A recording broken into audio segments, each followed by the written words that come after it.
There are hundreds of data centers operating across Ohio, and data centers are like the backbone of the internet. Every email we send, every movie or show we stream lives on a server in some sort of data center. And there are two of them coming to the Miami Valley. The I-Team's John Bedell is investigating what this means for the communities around these data centers, plus how this could impact our money and our water supply. In Piqua, there's a buzz.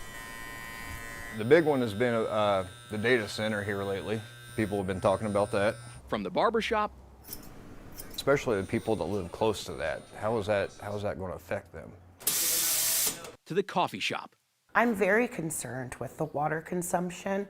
Water might not be the first thing you think of when you think data centers, but most of them rely on lots of water to cool their systems. And that includes one coming to Piqua, here near Farrington and Washington roads, where two buildings will each be the size of 6 football fields.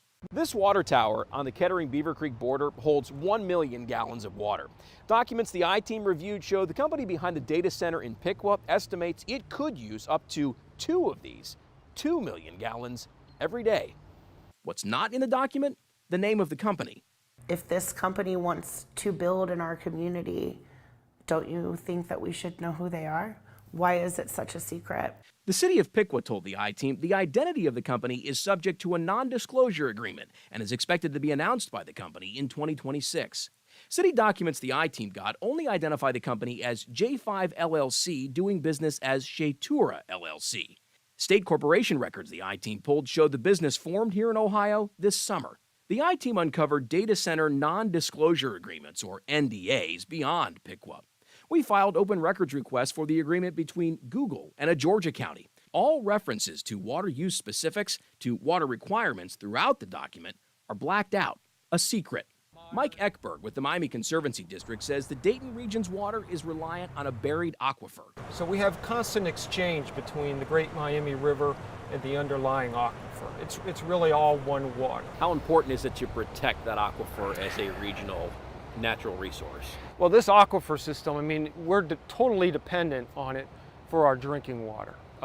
It's all we got. Aside from the data center plant in Piqua, here in Sydney, Amazon is building a data center. According to datacentermap.com, Ohio is 5th in the country for the number of data centers. Data centers, we think it's a positive, but we also know there's some cautions with them. One of the things we're looking at is that transparency, particularly on the water. We need to make sure that we have the transparency there. We also need to make sure we have the transparency completely with the electricity as well. Dan Diorio was with the industry group that represents data centers.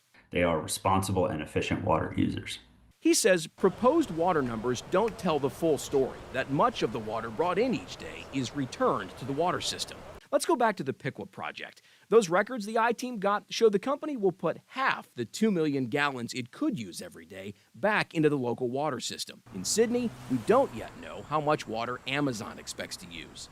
Amazon told us in a statement, our data centers in Ohio exceed industry efficiency standards. Data centers provide local governments details on their water needs, in some cases that blacked out info, so water authorities can plan and build more infrastructure. We are fully committed to paying our full cost of service, both for electricity and water.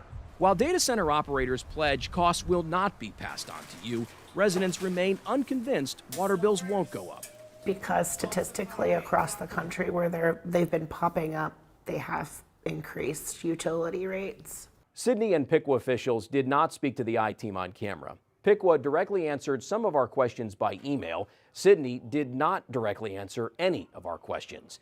You can read the statements the city of Piqua sent the I-Team on our website, WHIO.com. The Sydney project is expected to start in January. Construction in Piqua should start late next year. For the I-Team, I'm John Bedell, News Center 7.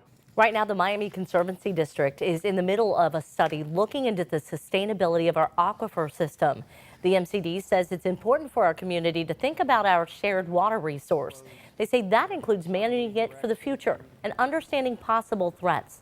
The Conservancy says this includes things like changing weather patterns, the potential for transferring water out of the Great Miami River watershed to nearby areas, and water use.